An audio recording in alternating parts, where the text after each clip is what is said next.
Thank you. Thank you. You're far too kind. What's up, y'all? This your boy LeeMajorDaMac, and this is Major Mondays. Uh, I started this podcast because I realized as an entrepreneur, sometimes the information just gets slipped through the cracks. Sometimes, I feel like the information is being kept away from us. So I wanted to bring, that business, those business gems and skills to the hood. I feel like in the hood, we have so many different hustles and we try to do our best to survive, to make ends meet, so to speak. So, I feel like the key to the black household regaining their power back is economic. It's no secret that blacks in America have been going through systemic racism for hundreds of years, and we still going through it. So this podcast is here to enlighten, motivate, and inspire. The black community and other communities as well that are impoverished and that are trying to get themselves, to a higher plateau. So again, my name is Lee Major. I'm an artist, an entrepreneur, and a producer. I've been doing music since about 2008. I started with a label called Boss Grind. We met here in Miami, Florida, but Boss Grind consisted of some producers from California. They came here to Miami hungry and looking for artists to invest in and work with, and that's what they did. They got me and a couple of other cats from Florida and Miami, and we all just, we formed a small label, and we did pretty good though. With Boss Grind, we dropped the album called The Family First. That came out in about 2009, somewhere around there. We had features from Ball Greasy, Briscoe, Iceberg, Piccolo, C-Rod. We had a drop from Ross on there. We gave it a good push until about 2012 when some of the members moved back to Cali, and me, myself, I ended up getting incarcerated. So from 2012, I did 2 years in prison, and I had to start over. I came home with nothing. My girl that I was messing with at that time left me for some cat. It get tough when you have to start all the way back over. And that's what I did. In 2014, I started over and I started rebuilding my music career. But that was short lived because in 2016, I had my first child, a little girl. And that kind of it awakened a spiritual change in me. I got to a point where, I just didn't want to do none of the things I was doing before. I didn't want to get in trouble. I didn't want to go to prison again. I didn't want to do anything that was going to jeopardize my relationship with my daughter. She means the world to me, and I just wanted to make sure that I stood up for her, So I didn't know which way to go. I had been in the street all my life, hustling since I was 13 in the streets of Miami, Florida, and it was a huge change for me. But I always kept a job. Like whenever I got in trouble, and, when you're on probation and you just got to get a job for the probation officer, or if you on some type of conditional release and they tell you got to work. I always kept a job, and I always been smart enough to be able to get hired somewhere. But it was different, being in my 30s and going back to the work field. So I tried it, and then I didn't like it. But what really set me off was that I gave it my all, and I still got fired. There was some racism going on in the workplace, and I get into that story on another episode. But basically, I got into it with one of my managers, and they fired me. And then that's how I got to what I call my how it started moment. So my how it started moment was as soon as I got fired, I was like, man, I'm not going back to work for nobody. I'm finna figure it out. I'm gonna find a way to do what I want to do. So the whole time my daughter's mom was pregnant with my daughter, I was trying to figure out what I wanted to do, and I had ran into a friend of mine who introduced me to the phone repair business, and rest in peace to him because he's no longer with us. But Sayal from Pay Wireless, he introduced me to the phone repair business, and I seen the profit margins, and I seen how he was moving up fast, and I liked it, and I respected him.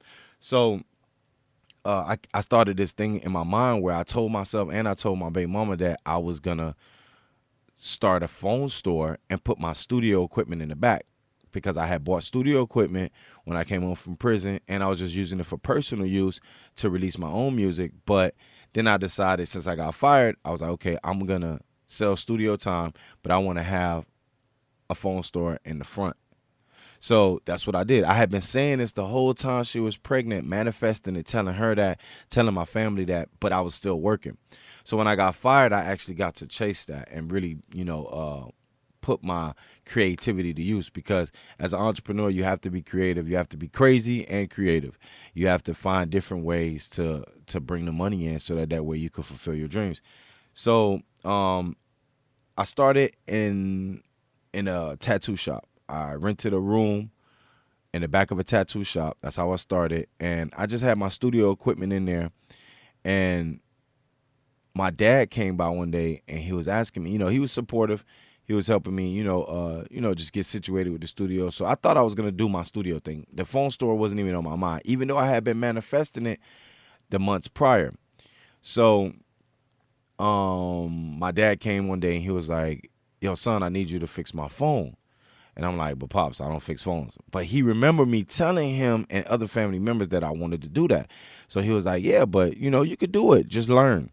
And, that was a key moment in my career, in my new career, by him doing that. He put the fire and the inspiration behind me learning how to fix my own phones. And I was like, you know what, let me give it a try. Let me see what's up with that.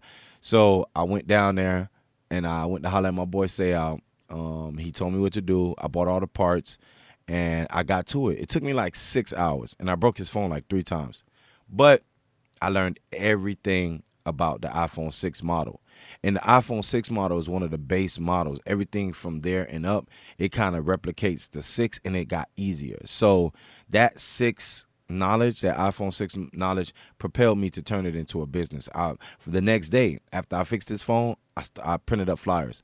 I hit up my homeboy from Picture Squad, Max, who probably will be a guest on this podcast in the near future. I hit him up instantly. It's like, yo, I need a flyer, mate. And he put it together. He did the design for me. And I had that slapped out in the streets within maybe about 2-3 days. So I started hustling. The next thing I did was I put my phone number on the back of my car, which is key. So if you're a business owner and you out there and you don't have your phone number on your vehicle and you just driving around with a vehicle and you don't slap that, logo or something on the back of your car, there's different ways you could do it too. You could do a decal on the glass. You could do a magnet on the side of the door. There's a lot of different ways to do it, but you definitely need to be advertising on your vehicle, because your vehicle is it's a business vehicle anyway if you're an entrepreneur, because you're going to use it for everything that you need done. And it's gonna go everywhere. You going here, you going there. You're at the grocery store. You going to the courthouse. You going here, you going there. Everywhere you go, you're gonna be advertising. And right now, I drive a van. So my van is wrapped. So I was trying to figure out the right word to say, but it's a commercial vehicle. That's the word I was looking for. I drive a commercial company van, and it has all my companies displayed on there. So back to the story. Yeah, I fixed my dad's phone, and I told myself I wasn't going to turn back. I just kept going forward with it. So things didn't work out in the back of the tattoo shop, which, it's a crazy story, because it's like I felt like the dude was hating on me. But, that's the thing about being an entrepreneur. When you going through the motions, and you go through those obstacles or those stumbling blocks where you feel like you're falling down, you really just have to harness your thinking power, harness your willpower, and just push forward. And what I did was I got my own office suite here at the 99 building where I'm at right now, which is currently still one of my locations. I came over here and I looked for a spot. The spot to me was too big and it was a little expensive. So I didn't think I was going to be able to do it, but I pulled it off and I came up with some money. I even sold that car that I had at that time. And then I got another car from a family member. I had to really do a lot of hustling. You're going to hear more about these stories in detail, but I just want to keep along with the timeline. So I moved into the 99 building and I did exactly what I said. I put a phone store in the front and I put my studio equipment in the back. And when I first got it, man, I was so short for money. Like, I literally had that studio sitting there for like about a year before I could even record there. Like, it was just a room, an empty room, and I built it brick by brick. and now it's a decent studio. You could get a great quality of sound here, and I have a soundproof booth. I got gear, and I'm proud of myself for that. But as I think back, as I'm talking right now, I really built it brick by brick. Everything you see in my studio when you do come in here, or when you see my live videos, everything is put by me. It was a completely all white room. I built the booth. I put the walls up, the slat wall up for my products in the front. I grabbed a display case off of OfferUp.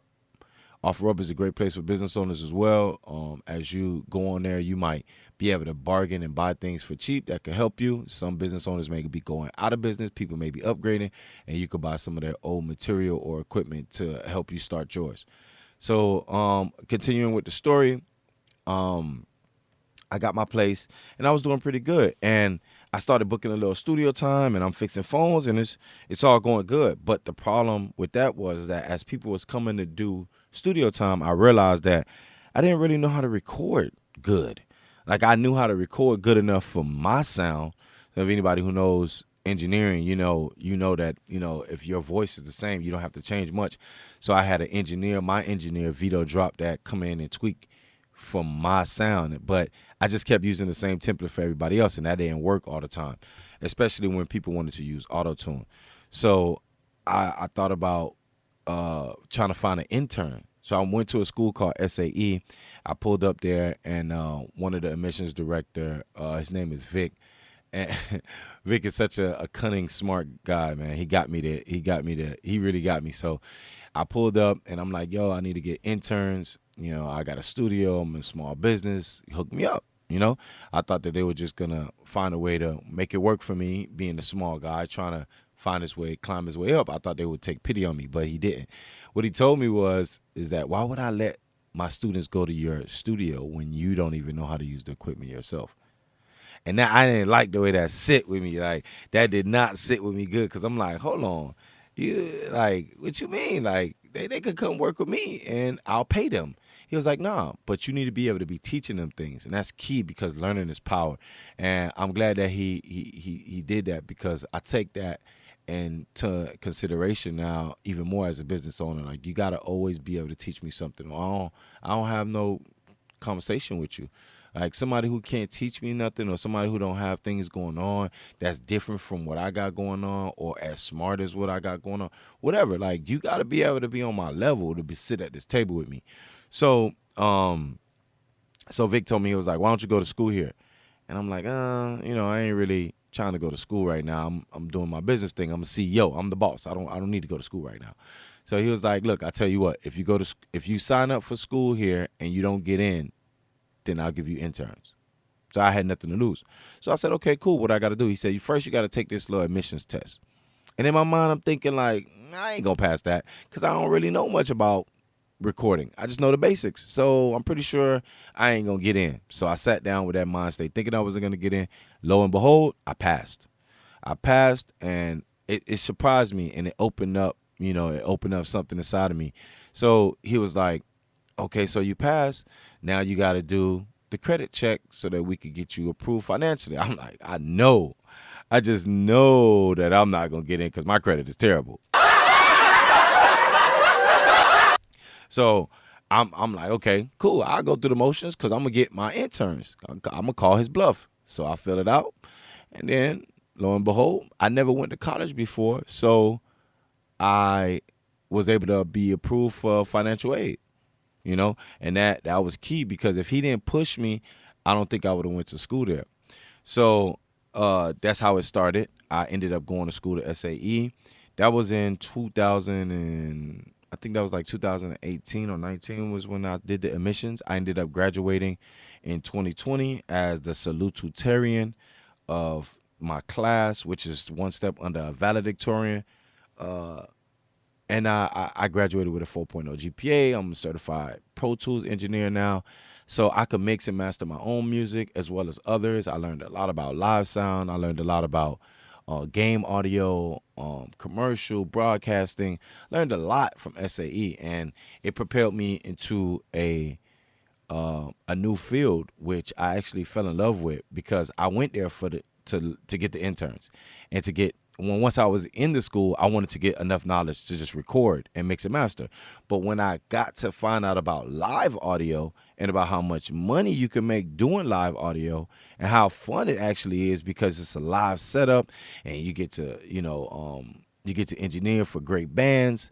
I've done music for quite some time, and, if I would have got to that level where I would have been super famous or sold millions of records, that would have been awesome. But God didn't have that plan for me. He didn't have that path for me. So as I'm digging into my different skills and traits and things that I noticed that I like doing live audio. It's very rewarding. It's very fun. I still feel like I'm a part of the band, even though I'm not on stage. I get to really tweak their sound and help create the art with them.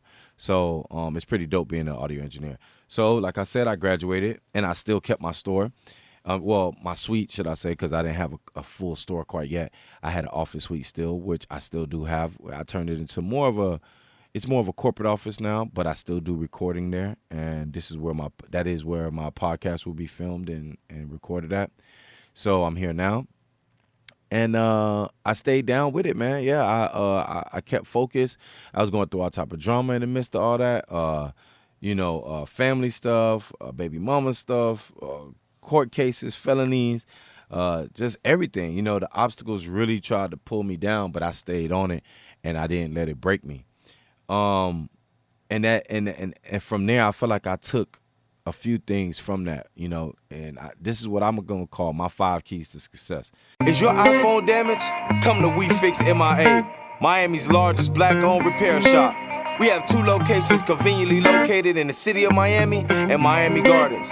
We also have a mobile van equipped to repair your devices anywhere. For more information, visit us at WeFixMIA.com. Is your iPhone broke? We can fix it, we can fix it. Is your iPad cracked? We can fix it, we can fix it. Call We Fix MIA. Hey. Call We Fix MIA. Hey. Is your iPhone broke? We can fix it, we can fix it. Is your iPad cracked? We can fix it, we can fix it. Call We Fix MIA. Hey. Call We Fix MIA. Hey.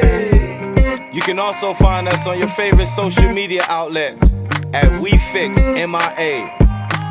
That's WeFixMIA.com. Or call us at 305-751-8486. My 5 keys to success is to keep learning. First one is to keep learning. You have to learn more. If you're going to be an entrepreneur, if you're going to take getting your business to the next level seriously, you have to learn different things. You have to attack it. One of my favorite authors is Robert Greene, and the last book I just finished reading was called Mastery, and that's what it was all about. Mastery was all about learn, dig deep into your field, get intricate, get organized, get detailed with what you're doing, so that way you could really become a master in that craft. The next key to success, number 2, would be build a strong team. Throughout that time, while I started building my businesses, I worked with the right people. I worked with people who wanted to work. I worked with people who wanted to really just do something great. And right now, it's mostly family oriented and close friends. Because I weave through who's bullshitting and who's serious.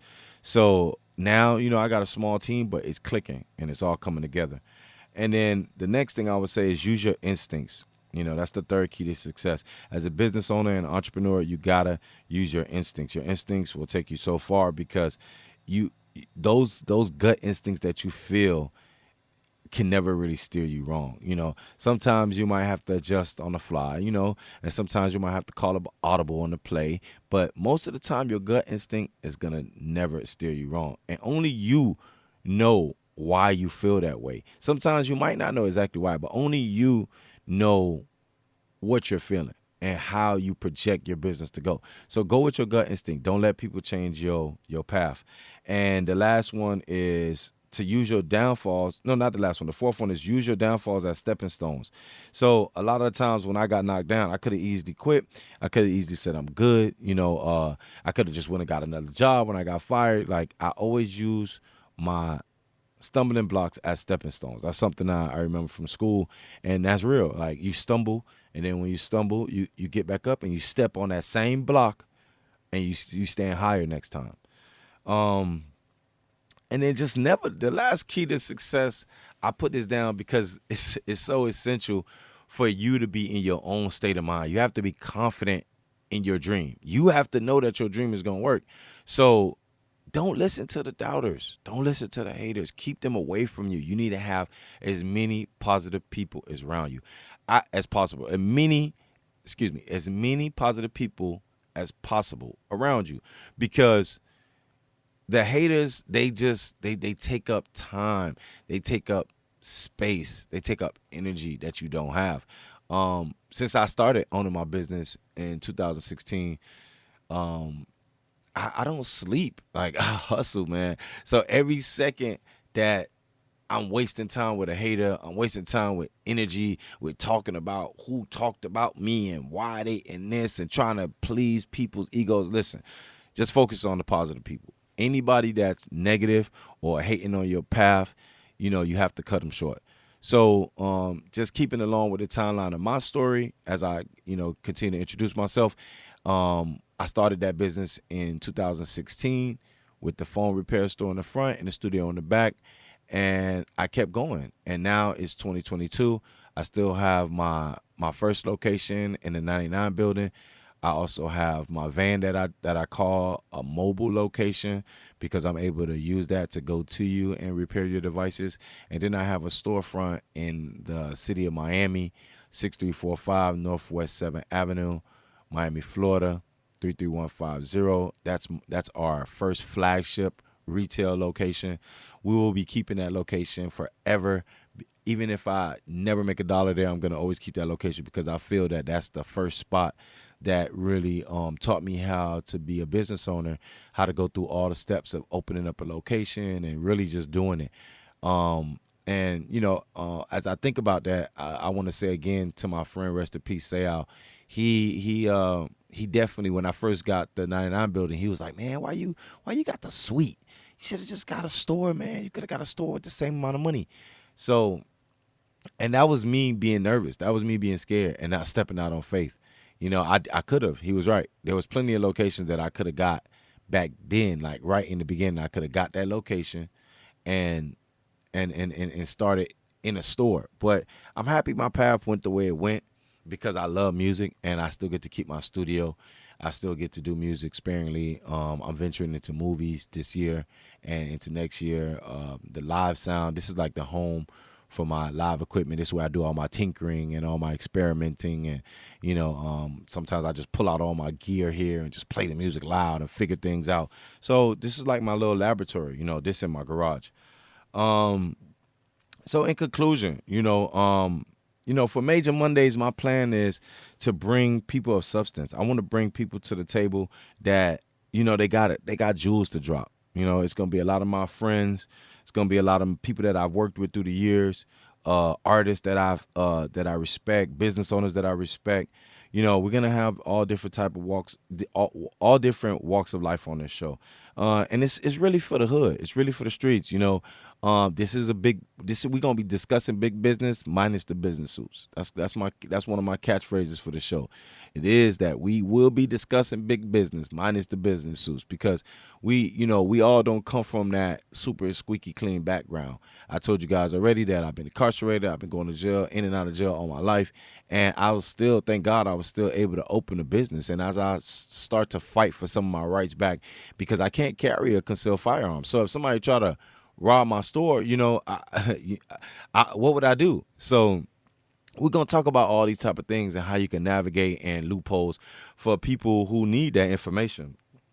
I feel like, conversation spreads awareness, and that is our full, that is our main goal, is to spread the awareness through the conversation of these podcasts. So I just want to explain, before I get off of here, I want to explain the power of the black dollar. So I'm looking at an article here on this website, bankgreenwood.com, and it's explaining how money circulates one time within the African community compared to more than 6 times in the Latino community, 9 times in the Asian community, and an unlimited amount of times within the white community.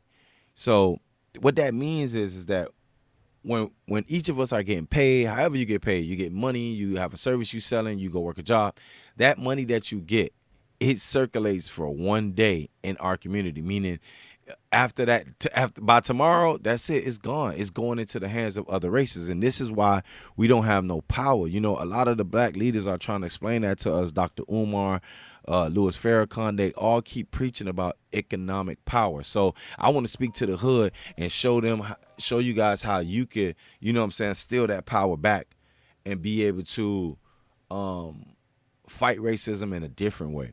And that way would be just not spending your money with them. Don't give them your dollars.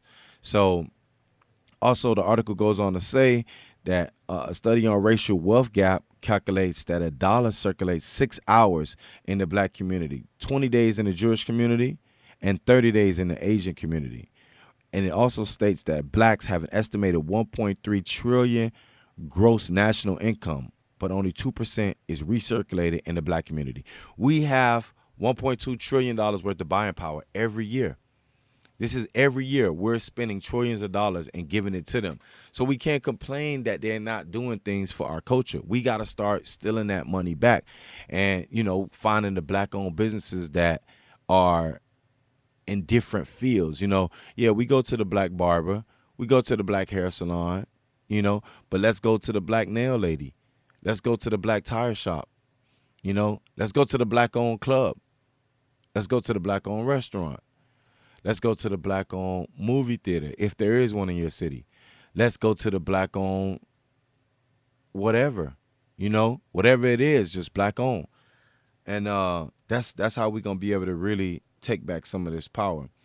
And let me tell y'all something, too. Like, during the pandemic, my business really boomed. Like, I really boomed during the pandemic, and I learned a lot that things that we think is important, it's not really important. And I knew that I had a big business on my hand when phone repair was labeled essential during the pandemic. It was labeled that I could stay open, but they were closing Walmart early. The police even gave me a paper saying that I could drive around with my van and fix people's phones. So that made me feel good. That let me know that I was on the right path. And you know, I wanna give some of this insight to y'all because I stuck with my instincts. A lot of people told me that this wouldn't work out or that wouldn't work out, and I'm doing great. I'm bringing in 6 figures. I brought in 6 figures last year. I'm bringing in another 6 figures this year. I'm hoping to break 7 by 2023. You know, it's a blessing, but it was a lot of hard work and a lot of long nights and a lot of, you know, blood, sweat, and tears. There's been times where I had to drive Uber to keep, you know, paying my rent, or I had to swallow my pride and not buy. I didn't buy any shoes or clothes for myself, like personally, like no Jordans, no nothing. I didn't buy nothing for about 5 years. I didn't go to a club for about 3 to 4 years. I didn't go out to eat in about 3 or 4 years. Like, I didn't do none of that. And that's how I saved so much money. Whenever I got my income tax return, I would invest every single dollar. One year I got back $1,700 on my income tax return because I couldn't claim any children. I only had one child and her mother claims her. So I filed and I got $1,700. I took that $1,700 and I bought products that probably made me back about 5 G's. So, you know, money management is key. Time management is key. As an entrepreneur, if you don't do these things right, your business will fail. And that's just the facts. I'm working on a book also. That's the next thing I'm going to talk about. The book is called 49 Floors Up, in my own words. And what that means is, you know, right before I went to prison, I was about 49 floors up. I was in a condo. Down in Biscayne, not Key Biscayne, but down on Biscayne, and on the 49th floor, I was overlooking the whole city, and I thought I was hot shit. Like, I really thought I was that guy. You know what I'm saying? I was in a good position financially. I had singles circulating in the city. I was getting booked for shows. I was scheduled to open up at Best of the Best with Meek Mills and 2 Chainz. Like, I was on the top of the world at that moment, and then I fell. So the book is mostly about the triumph and the struggles I went through until I got to the 49th floor. Everything that happened until the 49th floor. Everything up until. And then, I'm thinking about doing a continuation for after, but that's something else that we'll work on in the near future. But it's not a biography. It's just based on a true story. That's what my book is going to be about, based on a true story. It's not a biography. It's just it's a story that's based on a true story. So, to get more into my businesses, We Major ENT. Officially, we are 3 businesses strong. We have We Fix MIA, which is the phone franchise that I was speaking on, phone repair franchise that I was speaking on. And we have We Major Studios, which I've already spoke about extensively, which is my recording studio. And then we also have my live events business, which also it leans into catering as well. But we try to do everything. It's just like the studio. We try to do everything. We do everything for artists in the studio, mix, master, graphics, video shoot, photo shoot. So with the live events, we're looking to, do the same thing. I haven't officially incorporated a name yet for it, but we're just calling it. Right now, we're just calling it We Major Entertainment. So for We Major Entertainment, we have catering, which is done by Mimi Love Foods. We have speakers, we have stages, we have rigging, we have forklift operators, audio engineers, video operators, live stream. We have, a plentiful amount of services that we are offering to those who need them. Those events they're like my little secret pleasure. I love throwing these events. I love working with people and helping them bring their events to life. So if you have a fashion show you want to do, if you have a baby shower, if you have a wedding, definitely hit us up. You can find out more information about that on our website, WeMajorStudios.com. If you want to learn more about our phone repair business, you can go to WeFixMIA.com. Also, we're looking for franchise partners to partner up with. We want to bring this phone repair business nationally. We want to spread it to the black community because I feel that it's a game changer. Not too long ago, I sat down and had I had a meeting with Master P, and I told him about my business, and he was very impressed. The rapper Master P, he's into black-owned business and things of that nature. So, I've been getting a lot of insight and positive feedback from, powerful people on this endeavor. And we want you to be a part of it. We want you whatever city you're in, because I can't conquer the whole world by myself. Remember what I said? I need a strong team. So if you're in Arkansas, if you're in New York, if you're in California, if you're in Georgia, if you're wherever, Milwaukee, whatever, Chicago, there is phone repair business in your city, and I can help you do it. So hit me up at WeFixMIA.com. I love to hear from you guys. We're going to be doing a lot of in-depth conversation on business on this podcast. We're going to talk about real estate. We're going to talk about crypto. We're going to talk about tech, production. We're going to get into everything, and I'm going to do my best to make sure that this is the #1 podcast for the hood, for the culture, for the black community. Thank you for listening. I'm your boy, LeeMajorDaMac, AKA OG Major. Peace. Lee Major, nigga.